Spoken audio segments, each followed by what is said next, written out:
Oui, à 11 h, on se rejoint pour l'apéro, chez Marco. Ok, cool, bonne idée. À tout à l'heure. Non mais t'as vu l'heure? C'est déjà midi, tu manges là? Ah oui, c'est une bonne idée ça. Elle t'a pas posé la question à toi, tu t'es encore rendu ridicule. Tu t'incrustes, t'es pas à ta place, regarde-toi. C'est toujours pareil, tu en fais trop, tu t'imposes, tu as dû les déranger. Elles doivent bien se moquer de toi maintenant. Ça, c'est Marie. Depuis toujours, elle a l'impression de ne pas être à sa place. Peur de déranger, de mal faire ou d'en dire trop. Alors elle parle, et après ça tourne. Elle rejoue chaque mot, chaque regard, ça grossit, ça déforme. Et très vite, elle est persuadée qu'on la juge, même quand tout va bien en réalité. Une voix dans sa tête qui ne la lâche pas. Un genre de tyran intérieur. Pas juste pour elle d'ailleurs, on en a presque tous un. Et cette voix maléfique qui critique, qui doute, qui rabaisse et qui prend beaucoup trop de place. Regardons les dégâts qu'ils font. Tu es nul, tu le sais bien, tu n'es pas légitime pour ce travail. Ils vont finir par s'en apercevoir et vont te virer. Tu l'aimes bien, hein? Mais regarde-toi, tu n'es pas assez bien pour lui. Regarde Léa comme elle est canon, elle. Il ne voudra jamais de toi. Tu es grosse. Ta mère avait raison, tu ressembles à rien, tu es une feignasse.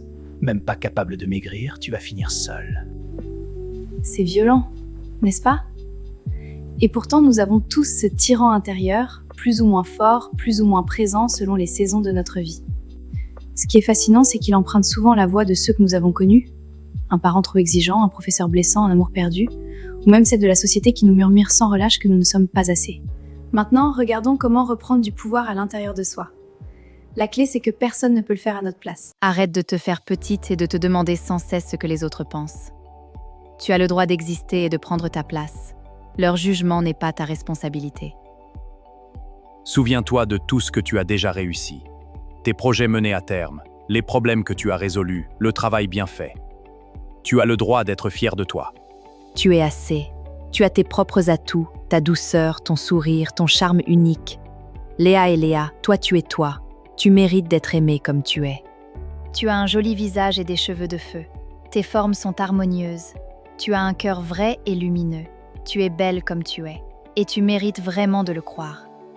La bonne nouvelle, c'est que nous sommes les seuls à pouvoir inviter cette autre voix, à lui faire de la place. C'est un combat permanent entre les deux. Mais celui qui gagne est celui à qui tu prêtes attention. Alors comment avoir confiance en soi? Ça se construit par des petits gestes répétés. Voici quelques exercices concrets que l'on peut faire ensemble.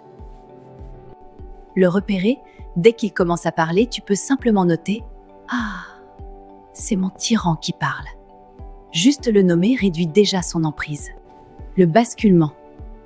Pose-toi la question « Qu'est-ce que l'ombre blanche me dirait à la place ?» Puis écoute cette voix douce. L'ancrage corporel. Quand tu te sens petite ou inquiète du regard des autres, pose une main sur ton cœur ou ton ventre et dis-toi doucement « J'ai le droit d'être là ». Respire profondément 3 fois. La preuve de réalité, chaque jour, note un moment où tu t'es senti bien ou fier de toi, dans ton corps, en prenant ta place, etc.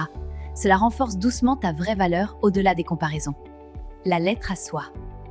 Écrire une petite lettre de l'ombre blanche à toi-même, comme si elle te parlait avec bienveillance. Plus tu pratiques ces gestes, plus la voix bienveillante devient forte et naturelle. C'est un entraînement, comme un muscle que l'on muscle doucement. Ces voix intérieures jouent souvent sur nos relations de couple. Quand on se compare ou qu'on se fait petite, ça nous empêche d'être pleinement nous-mêmes avec l'autre. Vous méritez d'être aimé exactement comme vous êtes. La confiance se construit petit à petit en choisissant chaque jour la bonne voie. Si cette vidéo vous a touché, likez et abonnez-vous pour ne rien manquer. Prenez soin de vous, à très bientôt. N'hésitez pas à prendre un rendez-vous sur mon site internet si vous en ressentez le besoin.